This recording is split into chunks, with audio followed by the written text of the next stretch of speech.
New York has never had a 3-0 lead in the conference finals, but Jalen Brunson and the Knicks can do just that Patrick tonight. Ewing playing too? The headliner in the Game 2 double-digit win was Josh Hart, a career playoff high with 26.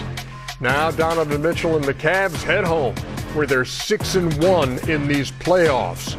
Can James Harden and company break through and make this a series? It's Game 3 of the Eastern Conference Finals.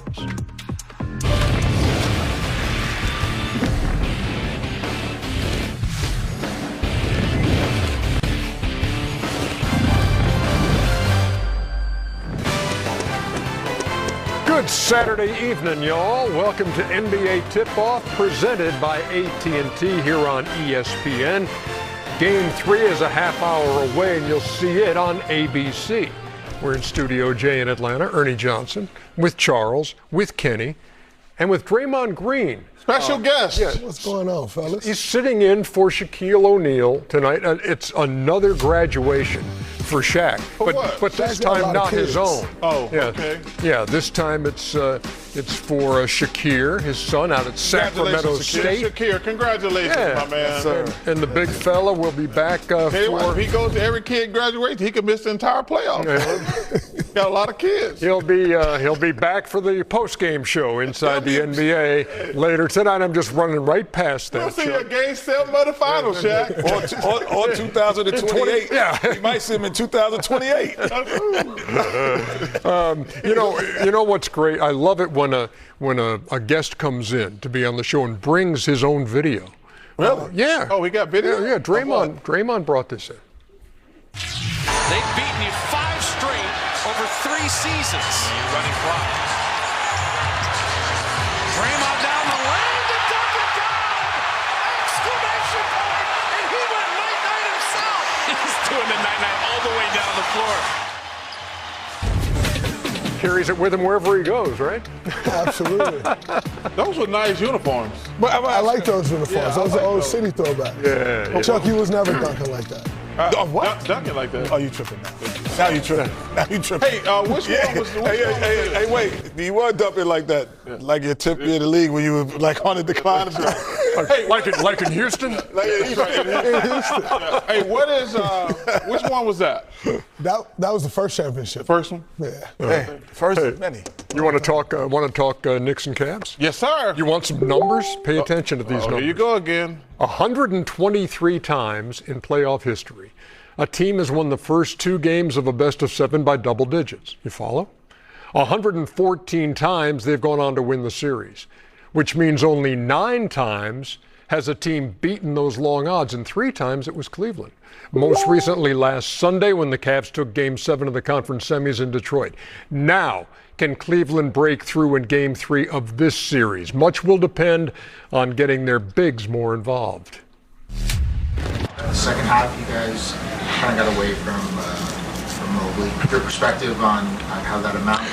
I always tell him, sometimes it's on him to demand that, you know what I mean? And I'm not putting that on him at all. It's on all of us, and we'll go back and watch it. But for us and for him, we got to continue to feed him, and then he's got to continue to make the right play, which he's been every single time. Everybody's trying to make something successful happen, and I think it's easy for our guards, especially who've had success in the past, shooting more of the shots. It's easier to let them do that. Can Evan and I dominate the game more by just going in the screens ourselves? I think that part of the process is on us. We've been doing this in the past. We've had success. Evan and I need to speak up more. It did seem like you were particularly trying to look for Josh. Do you feel like it's on you to keep feeding that confidence? Yeah. I'm really not trying to look for him. He just happens to be open. So I give him the ball. But I got the utmost confidence in him. I know we joke around a lot about his practice habits, but he does work hard. Do you think the amount of assists he threw you today shows that he actually likes you as a person? Nah. Okay. Because he missed me a couple times. I just try to go out there and just play my game. I'm never a huge analytics guy. They're a lamppost to a drunk person. You can lean on them, but it won't get you home. So at a certain point, you got to have a good feel for the game. Oh, my God, man. Well, you can always tell who's up 2-0 in a series just by watching the post-game interaction. Yeah. But there's Josh Hart, a man out for your own heart, with his look at analytics, quoting Jay Wright. Yeah, that's my man. He played great, but I give Brunson credit because a lot of times, guys, when you come off a game like that, he didn't force it. The Cavs made a conscious effort, like, we're going to make you an assist guy. And then you give Josh credit. Like, he made the shots now, because right now he's rolling. But Brunson, to me, was the key. He says, like, okay, the Cavs made, because Kenny and Dre know this. You make so many adjustments from game to game, from 1 game to 2 games to 3 games to 4. They're like, we're not going to let Brunson go one-on-one. And Josh, he stepped up, plain and simple. Those 14 assists for Jalen Brunson, the most by a Knick since 1998, when it was Charlie Ward who had. Oh, that's right, Charlie Ward. Hell of a football player, too. Yeah, he can do it. He's a quarterback. And you can see an 18-1 run in Game 1, an 18-0 run in Game 2. More on the Knicks in just a second. I'm going to start with the Cavs. We talk about Evan Mobley, and we talk about a guy who had a 14-point first half and then did not take a shot in the second half.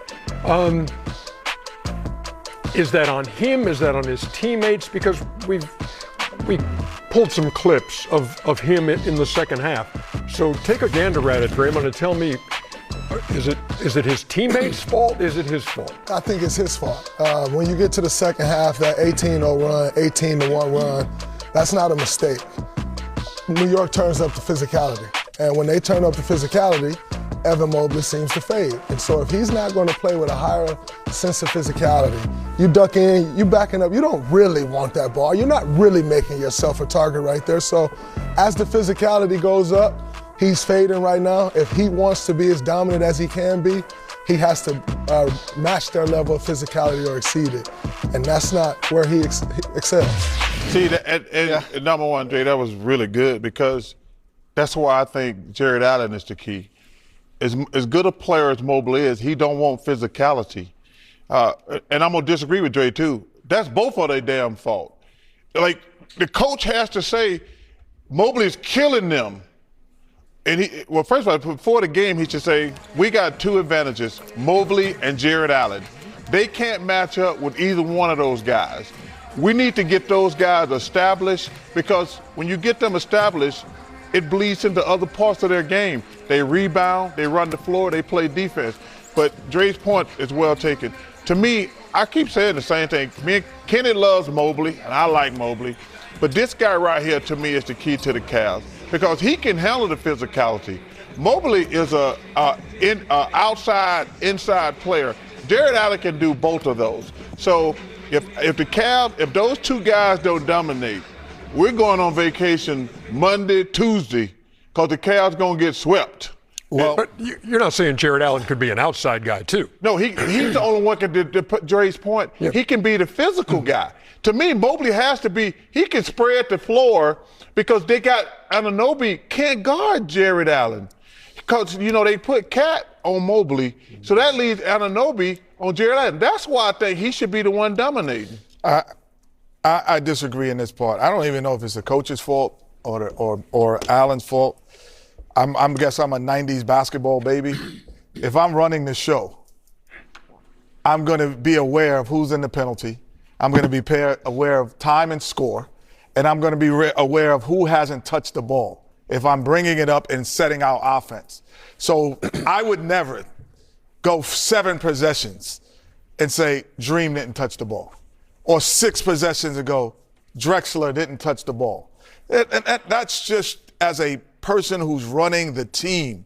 That is on the guards. That is on Donovan Mitchell, and that's on James Harden. They have to be aware of all the things going on inside of the game.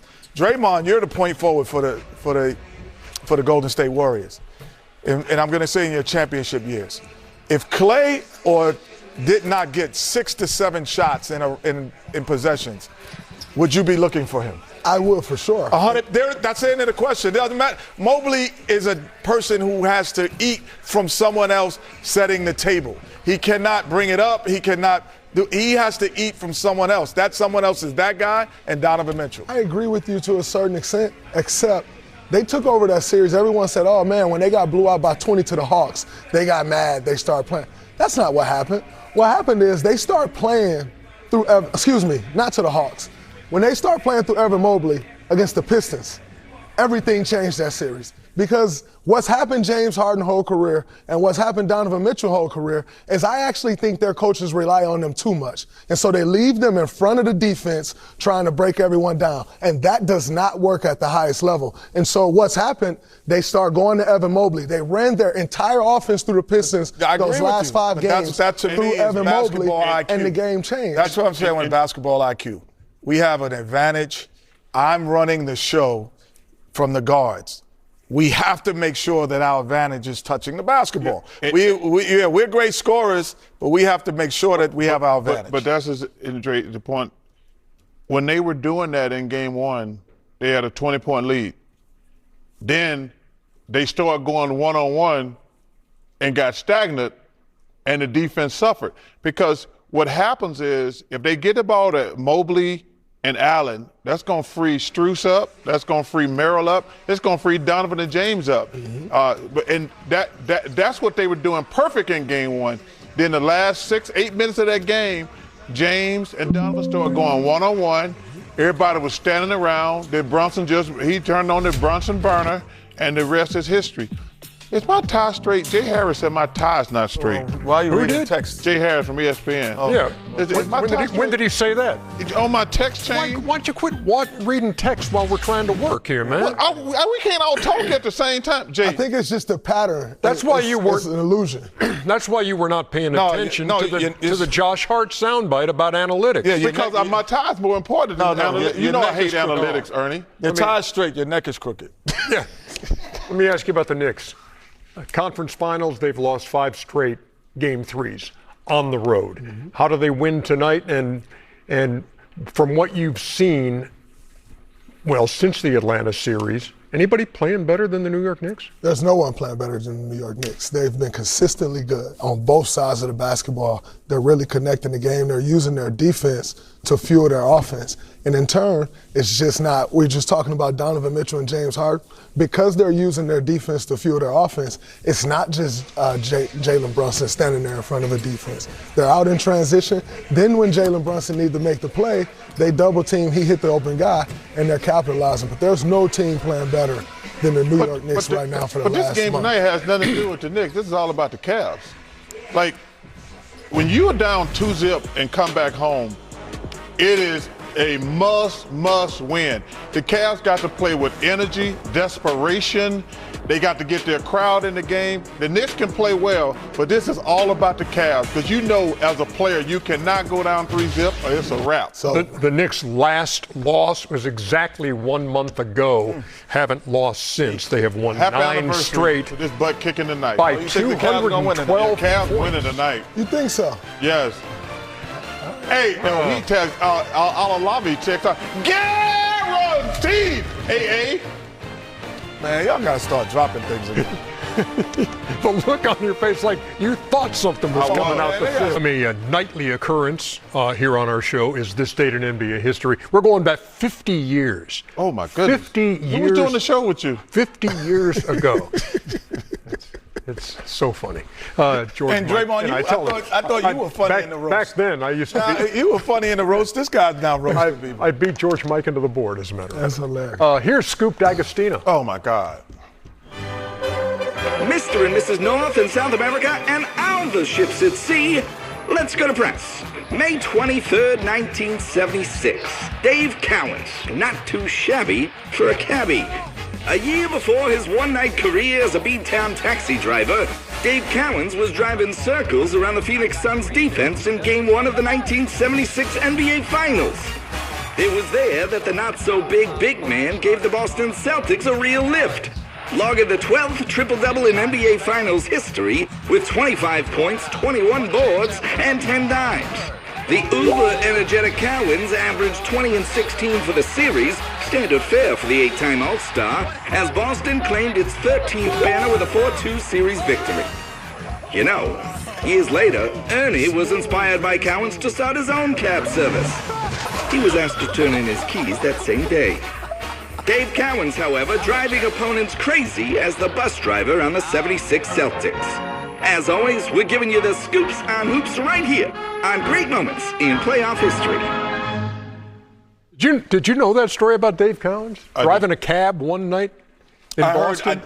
I did hear it. I read about it. Yeah. One of my favorite people and one of the most underrated great players in NBA history. Yeah, he paid $35 to become part of the Independent Taxi Operators Association because he wanted to take his buddy around the city.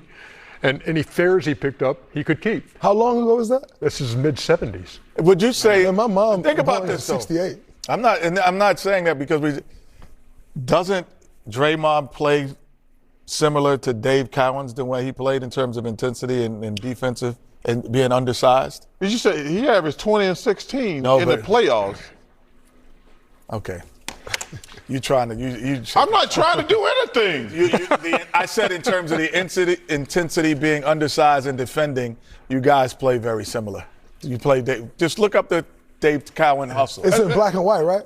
No, it's in color. That's just fake. That's the way we did it. Hall of Famer. Dave Cowan's stats are ridiculous. If you kids Google them. You were very similar on the defensive end. Hey, you know what happened to me yesterday? What? The Rock posted me on his Instagram. Oh, The Rock? I lost my mind. But you were with The Rock on the roast. He posted on his Instagram. Rock's one of my favorite people. That's incredible. You were funny, man. You were funny. The Rock is one of my favorite people, man. Let's do a roast at halftime of Chuck. That's easy. I'm down. Hey, Senor If you Francis. stare at Chuck's tie long enough, you see churro. Hey, Senor Francis, pay attention to the moneymaker, brother. Don't worry about no damn tie. That's a good-looking tie, Chuck. Thank you, man. That is not a good Shut the hell tie, up, Francis. Here are your player warm-ups presented by McDonald's. I'm down on 2. Autographs to wait. Donovan Mitchell and the guys back in there. I don't understand that. I ain't gonna lie. No, these guys got to give autographs. People love them. I don't understand that. I know. I couldn't do it. I can't do that. I'm not gonna lie. I can't do that. On the court, players are always raising the game. When everything is on the line, you see what. Here's your guy, Chuckster. Yeah. Jarrett Allen, 11 against Toronto, just under 15 against Detroit, 11.5 against the New York Knicks through the first 2 games of this series. And Malika Andrews caught up with Jarrett Allen. Ernie, thank you. Here with Jarrett Allen. And Jarrett, you're back at home where you all have been excellent this postseason, and you're also in sort of familiar territory. You were down 0-2 last series. What can you lean on from that experience this time around? Like you said, just our experience being down 2-0. These games aren't easy, but we have to trust in our offense and trust in our defense and trust in the people around us to get it done. You said after the last game, speaking of trust, you actually trusted and liked the stops that you were getting. You got them when necessary. It was your shot making, not making shots, that was the problem. You're big on process. What does that process look like tonight? It's doing the same thing over again. We didn't make a lot of our shots, but we got a lot of open looks. We got a lot of our best shooters, a lot of open shots. Sam and Max, they weren't able to knock it down last game, but have full confidence in them to knock them down tonight. I'm going to get specific here because I like to give our viewers something to watch for in this game. Yeah. The defense on Josh Hart, it's been a big topic of conversation. Right. Game 1, it worked. Game 2, maybe a little less so. Right. Should we be looking for you again to be playing that free safety role tonight? I think it's going to have to be a mix tonight. Josh Hart, he proved that he can hit shots. You know, he took something like 11 threes last game. We have to respect him as a shooter, but at the same time, my job is to protect the rim, so can't fully give away the strategy tonight, but we have to find a mix in between. All right. I appreciate not fully giving away the strategy of the process. Jarrett, thank you very much for your time. Thank you. Ernie, back to you. Question for you, Draymond. When Malika asked him, hey, look, you came back from 2-0 down in the previous series. What can you carry from that experience?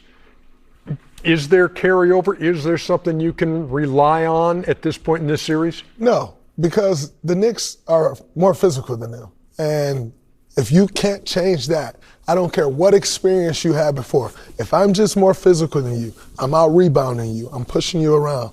There's no experience before that's changing that. So they have to change their mindset. And the last series they won isn't going to change that for them. Cavs have scored under 100 4 times in this postseason, which matches how many times in the regular season they were held. under 100. And Rock had a hell of a career, man. That's crazy. Really? Hell of a career. That's all you think? A hell of a career? A hell of a career? What else am I supposed to say? He's the biggest movie star in the world. I know that, but I'm saying he's had a hell of a career. Well, Yes. yeah, tell us something we don't know. Like, The Rock is. I go back and watch his LeBron James has had a hell of a career. Yeah, I go back and watch his micmanship in the WWE. He's the best probably ever to him and Ric Flair. Yeah. You know what?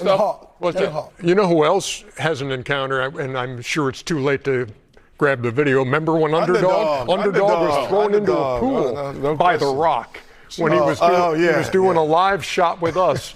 And we'll dig it up before the night's over because it's always worth another look. I'm his body double. Yeah.